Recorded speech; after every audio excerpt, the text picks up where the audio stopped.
Welcome to another part of SPM Success Series.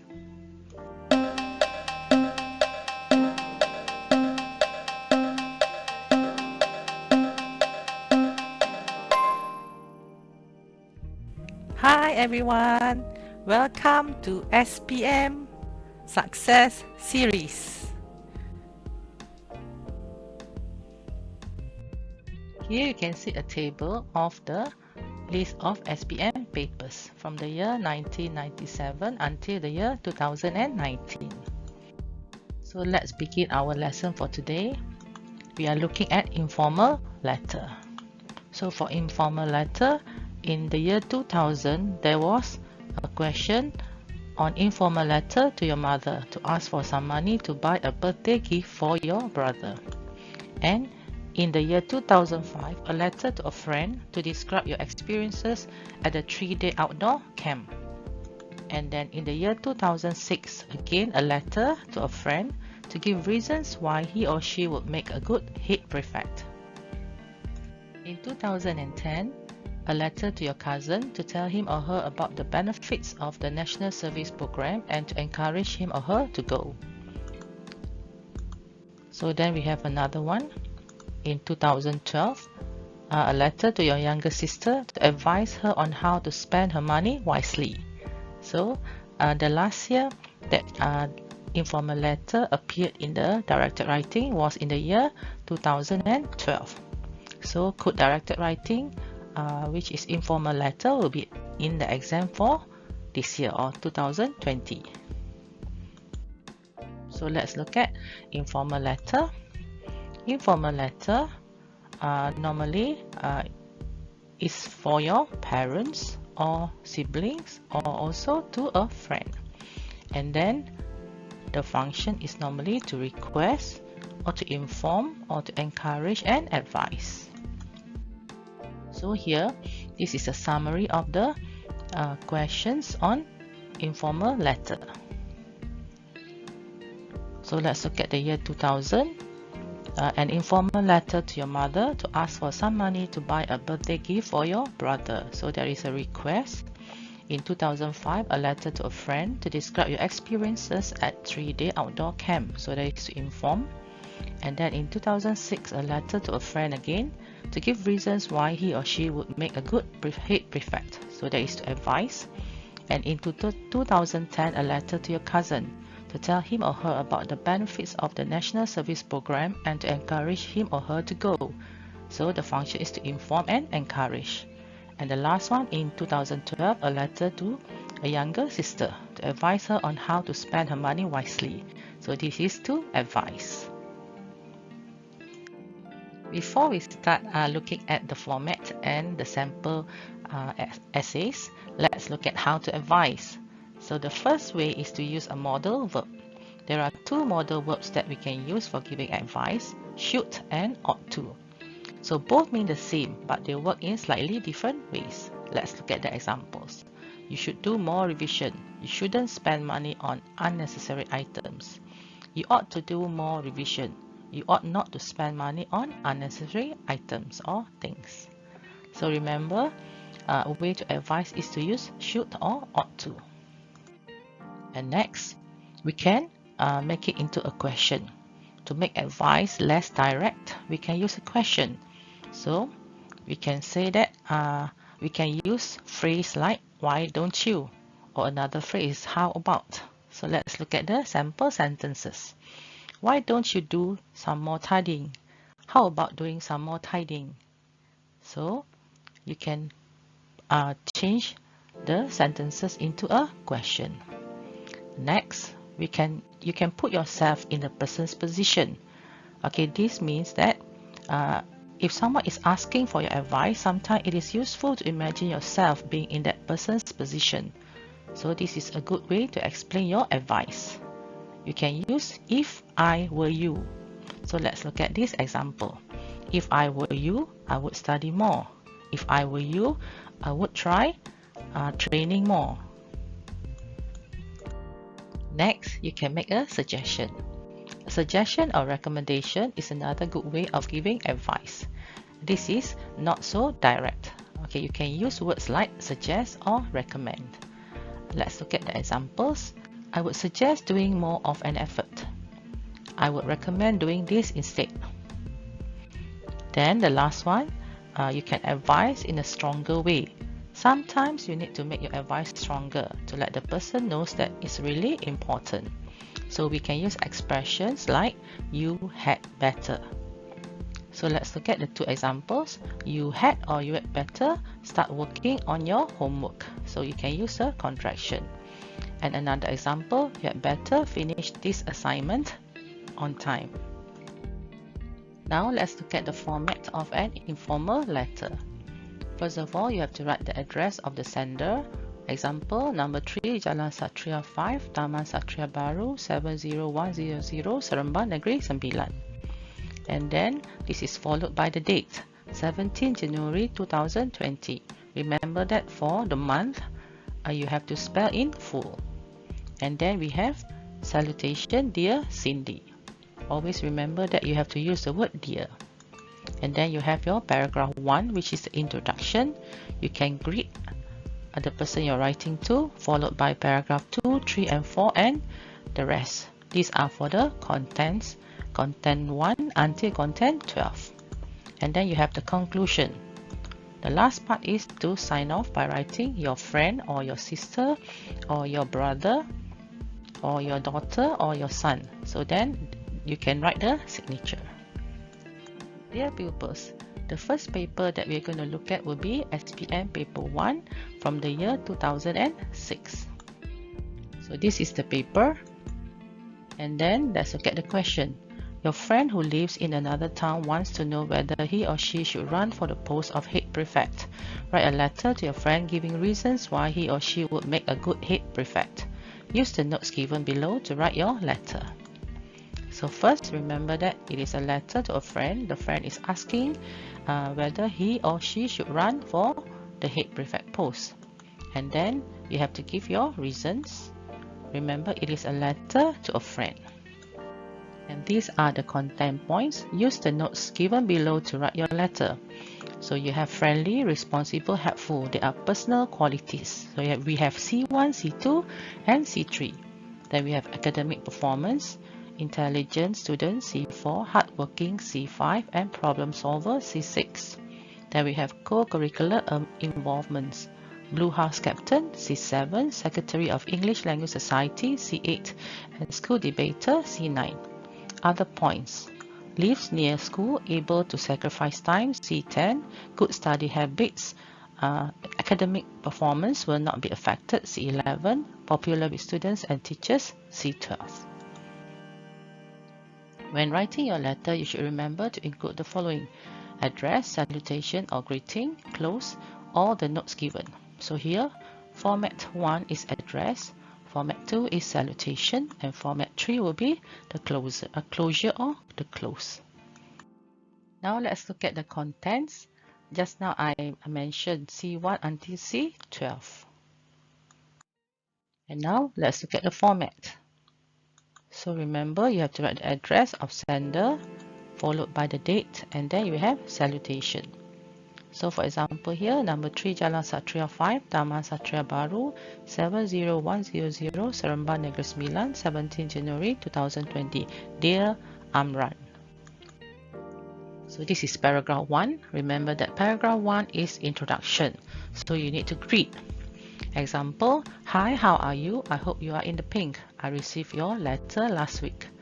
We can say hi, how's life there in the new place? We can say hi, it has been quite a while since I last heard from you. However, I was happy to receive the birthday card from you last week. We can say hello, it's me, your best friend. So how are you getting on there? In your last letter, you said that. And the last example will be, how are you? It was certainly good to hear from you and to know you are making good progress in school. It is hard to believe that 1 year has passed since you left for Penang.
paragraph 5, the contents are C10, a live near school, able to sacrifice time. C11, good study habits, academic performance will not be affected. C12, popular with students and teachers. The strategic location of your house should also give you an extra shove towards running for the post. As it is within walking distance from the school, you'll be able to sacrifice time and effort in carrying out your duties as head prefect. You have had good study habits since young. Therefore, your academic performance will not be affected and you will remain as a top student. Last but not least, you are also popular among students and teachers because of your achievements. I'm sure you can be a good role model if you are the head prefect, as everyone will respect you. Now for the conclusion, remember you can summarize and write your hope and wish. I believe you will be an excellent head prefect. I'm so glad that your school recognizes your potential. Go ahead and take up the challenge. It is a wonderful opportunity. Do let me know how you get on. I always look forward to hearing from you. Another example, I hope I have convinced you enough to run for the post of head prefect. You deserve it, so go for it. Anyway, my advance congrats to you if you are selected. Bye till I hear from you again. And then this is the last part of your letter, which is the format. Remember that you have to sign off by writing your friend, for example Muhammad Hazib, and then you can write the name Muhammad Hazib Zakaria. Dear pupils, the next paper we are looking at is from the year 2010. This is the question paper. Let's look at the question. Your cousin has been chosen to take part in the National Service Program and is worried about going. You have decided to write a letter to tell him or her about the benefits of this program and to encourage your cousin to go. So, take part in the National Service Program. We'll read, so you have to tell about the benefits, and then remember it is a letter to your cousin.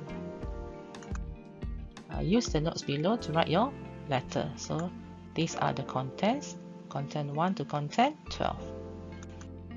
When writing your letter, you must lay out your letter correctly. Address, greeting, closure. Use all the notes given. Remember that your letter is to your cousin. So format 1 is the address, format 2 is greeting, and format 3 is closure. Now let's look at the contents. C1, develop good habits. C2, make new friends. C3, learn leadership skills, responsibility. C4, exciting activities. C5, see different parts of Malaysia. C6, be independent.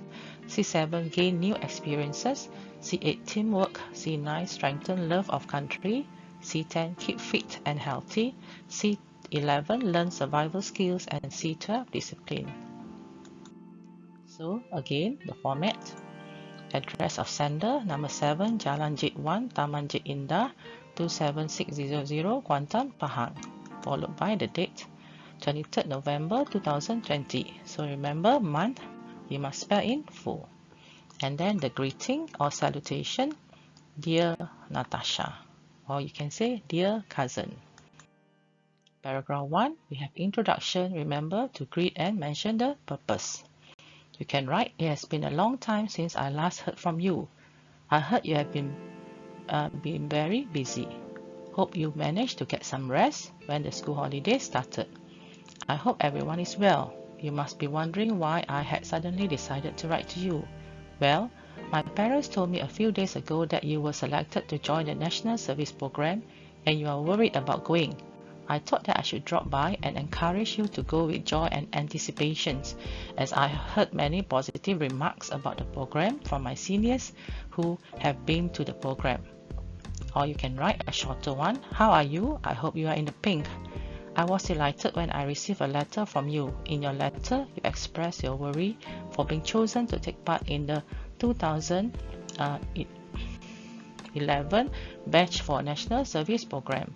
While you are doubtful and skeptical about the advantages of this program, let me reassure you that this highly touted program will certainly bring you plenty of benefits. Now for paragraph 2, we are writing the contents.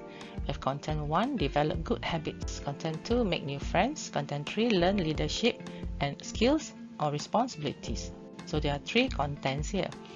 Firstly, my seniors, who were mostly rowdy and playful, developed many good habits during the program.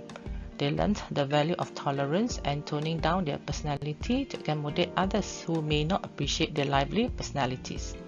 In turn, they learned to make new friends through this period of adjustment and found that there are so many interesting people out there. Besides, you will learn leadership skills and build a sense of responsibility. I remembered you have always wanted to take up leadership positions but never had the courage to. Here is a chance for you to build these or those skills and prove yourself a leader. So now, the second example, the National Service Program, being the brainchild of our Prime Minister, has the aim of developing good habits and instilling a sense of patriotism in the youth of today. While you are in this program, you'll be able to make new friends and learn leadership skills, which will be important for your future. People from all walks of life come here and transcend the barriers between races, religions, and states. By working so closely with your new friends, you will learn skills and responsibility. Your circle of friends will expand, and this opens your eyes to others' lifestyles and experiences. To top it off, you will also appreciate the diverse cultures in this country better. Now let's look at paragraph 3. So content, C4, exciting activities, C5, see different parts of Malaysia, and C6, be independent. Now let's look at the sample answer. The exciting activities lined up in the program are sure to interest you too. Some of the activities include the flying fox and various outdoor activities. The physical activities will help you keep fit and healthy. You will also be participating in community projects such as cleaning up rural areas and helping out at community centers. Since you are the adventurous type, you will be glad to know that you could be placed in any camp in another part of Malaysia. It will be an eye-opening experience to live in another town or state away from your own home. Surely that would help you to see different parts of Malaysia. Being away from home also means that you learn to be independent. You will learn to take care of yourself, wash your own laundry, make your own bed, and a lot more. Through this, you will develop survival skills that will be helpful wherever you go in the future. You will cultivate great discipline through being independent and having to wake up early for the program every day. Now we are looking at content 7, gain new experiences, content 8, teamwork, and content 9, strengthen love of country. Let's look at the example. You will gain new experiences that you can only dream of apart from joining this program. What a privilege! The best part is that you get to meet many people from different parts of Malaysia. It will be an exciting experience. On top of that, the fact that you will be mixing with so many different friends will encourage teamwork and help you work better with people. Modern globalization has indeed brought with it many pitfalls. Youth nowadays look towards the West as an icon of progress and civilization, and as a result has caused many of us to neglect the importance of our home country. Therefore, with this program, you will be taught about the history of Malaysia, from the uprising against the colonial settlers until the day our beloved country, Malaysia, gained independence. This will definitely strengthen the love of our country in the participants of this program. Now for paragraph 4, the content, C10, keep fit and healthy, C11, learn survival skills, and C12, discipline. Through this program, you will be able to keep fit and healthy as well as learn survival skills that will be helpful wherever you go in the future. You will cultivate great discipline through being independent, like having to wake up early for the program every day, being punctual for events, and completing the given tasks individually or as a team. Another example, apart from that, this program is partly also designed to keep our youth of the nation fit and healthy, hence providing first-class human capital for the country. You will have the special privilege of taking part in the various exciting activities carefully laid out in this program. For example, flying fox, jungle trekking, camping, and others. Are you not geared up leading these adventurous activities? These activities also make you learn survival skills and discipline, which are much needed in the effort to develop all-rounded new generation who will lead the country one day. Dear pupils, The last paragraph is the conclusion. So remember, it is for summary, and then you can write your wish and hope. I think I will have to stop here. I trust that I have said enough about the benefits of the program, though the benefits are not exhaustive. There is only one way to find out. Go experience it for yourself. I'm looking forward to hearing your stories when you return from the program. Take care for now. And then example number 2, I hope I have enlightened you on the various benefits of the National Service Program. With this in mind, you should be glad that you are amongst the lucky few chosen for this program. On my part, I'm indeed overjoyed for you. I wish you congratulations and all the best. Don't forget to send me some photos of you looking smart, suave, and handsome in your uniform then. I have to sign off here. Hope to hear from you soon. This is the last part of the letter. The format is, remember to sign off and then put a signature. For example, your cousin Muhammad Hazib, and you can write the name Muhammad Hazib Zakaria. Dear pupils, now it is SPM paper 1 from the year 2012. So this is the paper. Question: your younger sister is studying overseas. You have decided to write a letter to advise her on how to spend money wisely. So it's a letter to your younger sister. Okay, she is studying overseas.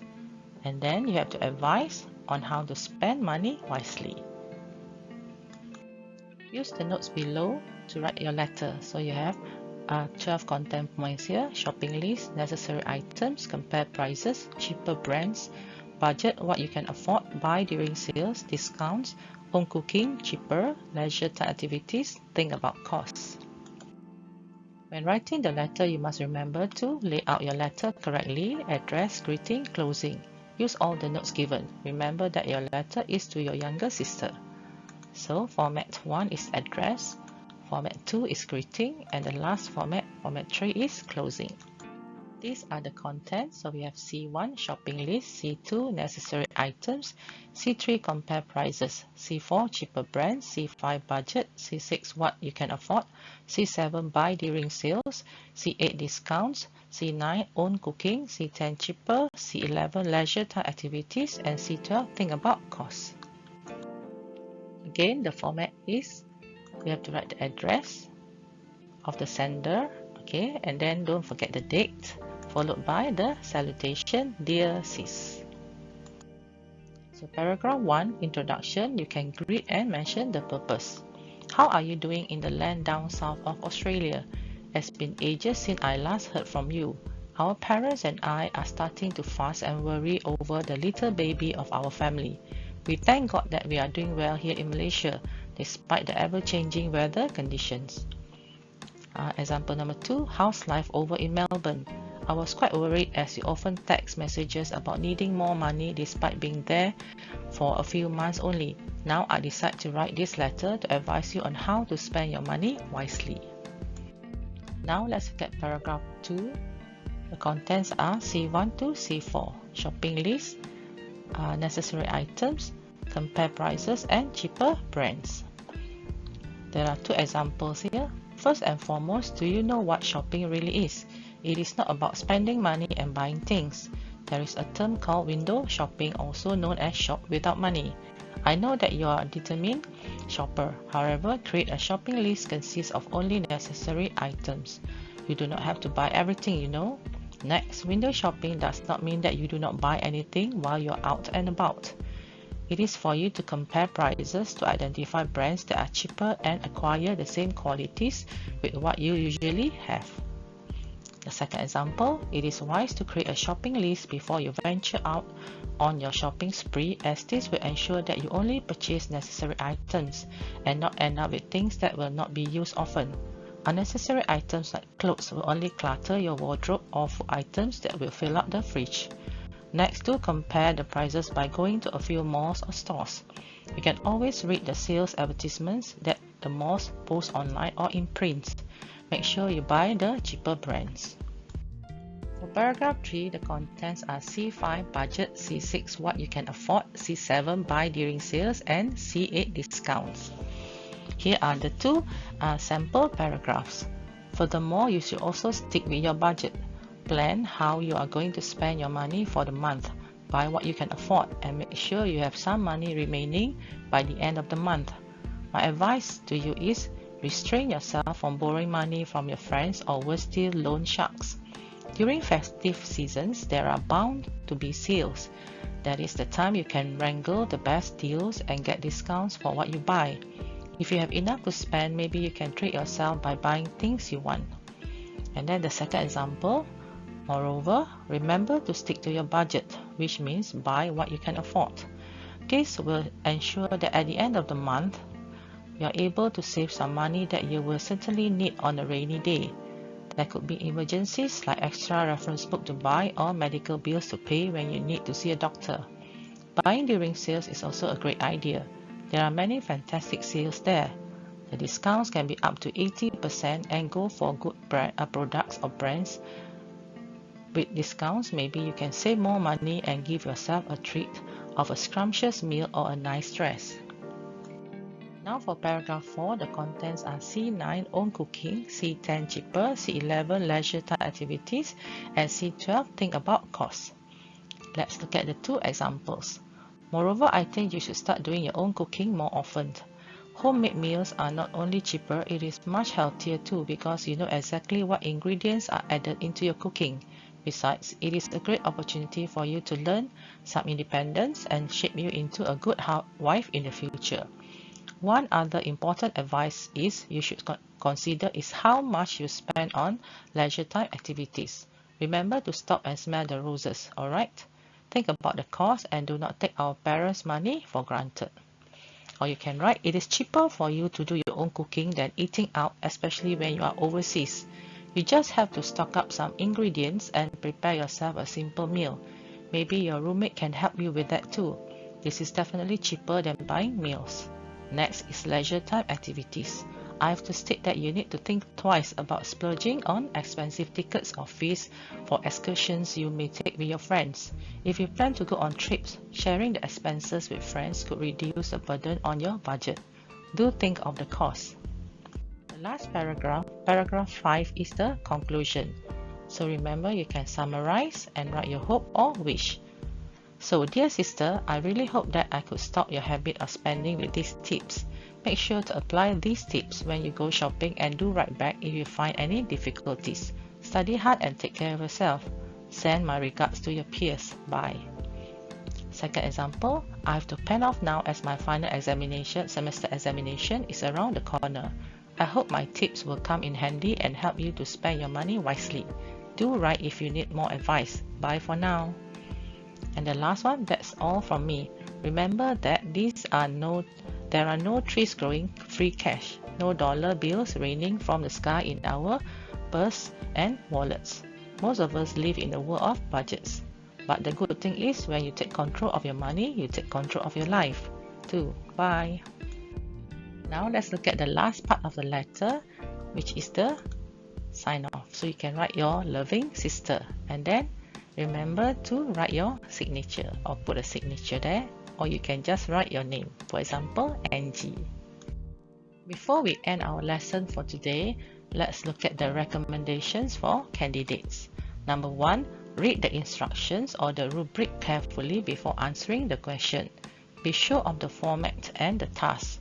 Underline the keywords or task that is required to be performed so that you do not forget to complete the task as you write the essay. Number 2, use all the content points given in the rubric. Take the content points you have used to ensure that all the content points are in.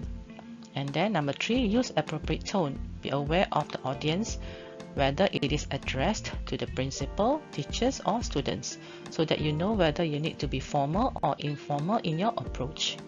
And then number 4, for good students, try to use sophisticated structures and precise vocabulary. For average students, do not write long sentences because the tendency to make mistakes is higher. And then number 5, to improve your spelling, use a dictionary when necessary. And then number 6, do not take punctuation lightly. Punctuation errors can be serious errors and can cause ambiguity. And then number 7, read widely to improve general knowledge and vocabulary.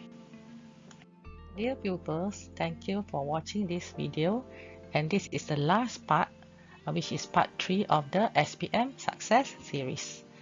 I hope you will benefit from this video, and then best of luck for your coming SPM examination. I'm Madam Gan, signing off. Bye bye.